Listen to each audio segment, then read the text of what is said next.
Assalamualaikum warahmatullahi wabarakatuh. Jumpa lagi di Radio Jurik. Alangkah lebih baiknya buat yang baru menemukan Radio Jurik, bantu di subscribe dan dipijit tombol loncengnya. Terima kasih. Kali ini Radio Jurik memiliki cerita bagian ketiga yang memiliki judul Janin Dalam Toples. Kita langsung aja ke ceritanya. Selamat mendengarkan.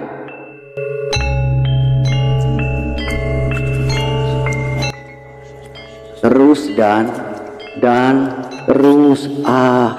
terus dan Aruni menggeliat.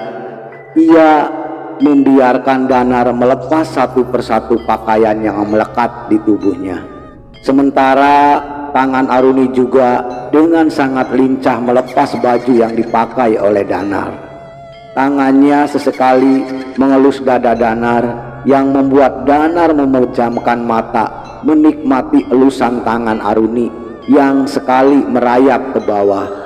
Malam itu mereka melepaskan hasrat yang menggebu-gebu, saling memberikan perlawanan untuk saling memeras keringat menuju puncak kenikmatan. Malam itu benar-benar malam buat mereka. Dengan susah payah mereka untuk tak bersuara dalam melakukan hal tersebut, karena mereka takut desahan mereka akan terdengar sehingga keluarga Aruni bisa mendengarnya. Kalau sampai itu terjadi, maka sangat malu mereka nantinya. Malam semakin larut. Dua manusia yang sedang dimabuk syahwat selesai melepas hasrat mereka terlihat sangat puas. Danar memeluk Aruni. Selimut sudah tak ada pada tempatnya lagi karena pola mereka diranjang sangat bergairah. Puas aku Aruni, makasih ya, katanya sambil mencium bibir Aruni. Kata Danar. Aku juga Dan, katanya sambil menghadap pada lelaki yang baru saja memberikan kenikmatan. Sebuah kenikmatan duniawi itu. Ia kemudian mencium bibir Danar. Ada yang mau aku katakan malam ini, sambungnya. Ia terlihat serius, matanya tajam menatap Danar. Apa itu Aruni? Aku sudah telat 4 minggu. Apa yang akan kamu lakukan? Mau menikahiku atau mau kita gugurkan seperti rencana awal? Apa jadi hamil beneran kamu Aruni? Tanya Danar sambil kaget. Iya Danar, aku hamil. Danar terdiam. Suasana mendadak hening. Berbagai pikiran bergemuruh di otaknya. Begitupun Aruni. Tetapi ia memang sudah siap menghadapi semua resiko itu. Semua sudah mereka bicarakan sebelum melakukan hal tersebut. Bagaimana Dan?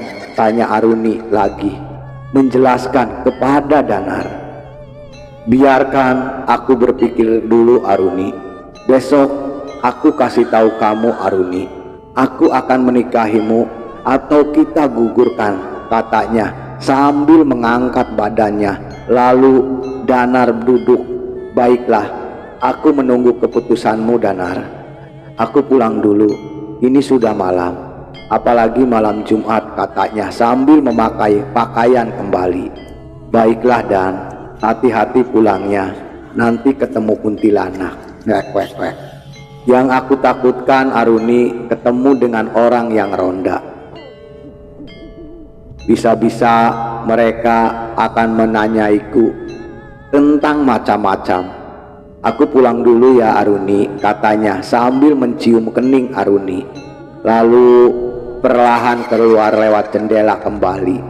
Aruni segera menutup jendela kembali, lalu merebahkan badannya di atas ranjang. Danar berjalan pelan-pelan di antara gelap malam.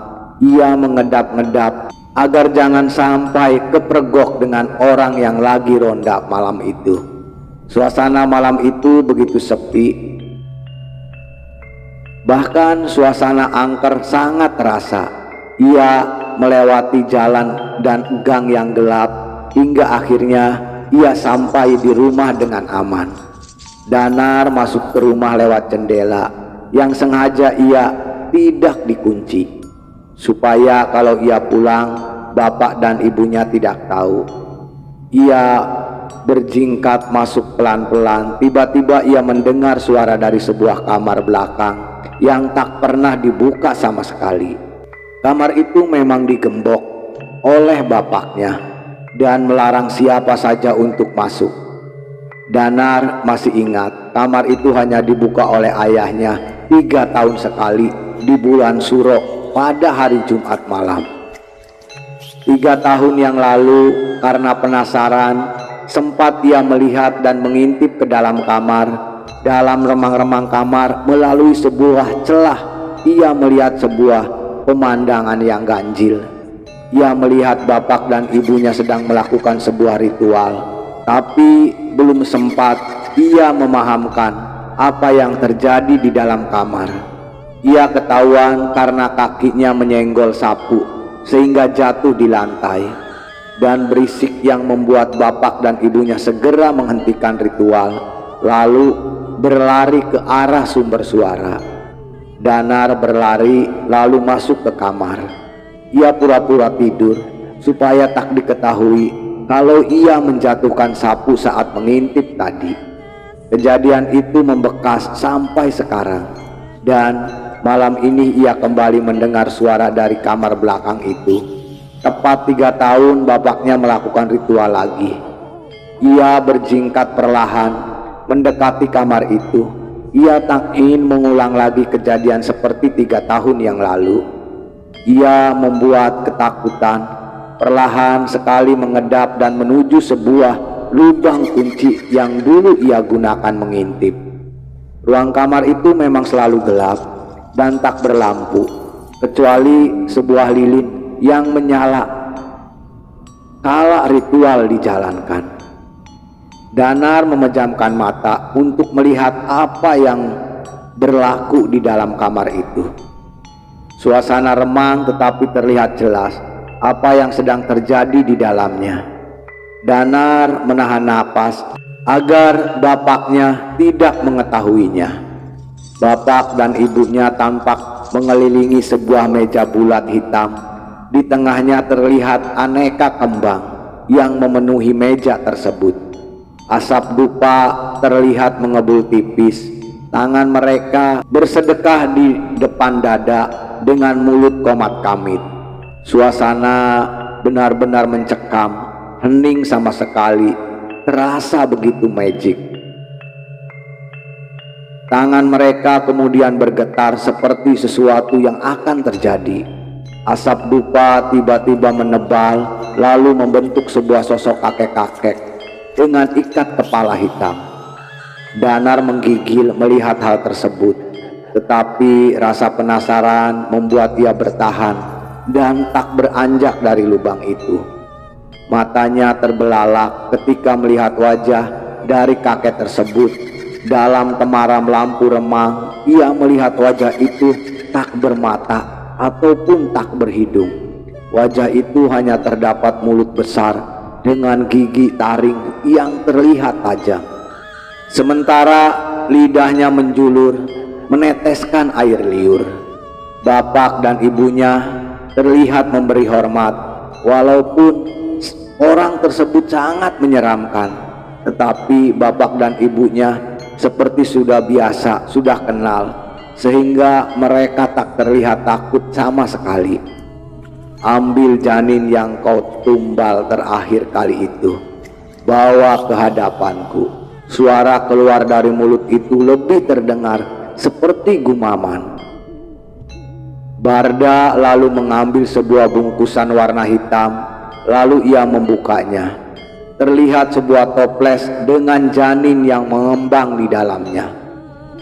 Barda menaruh janin itu di atas meja, lalu ia membuka tutup toples itu.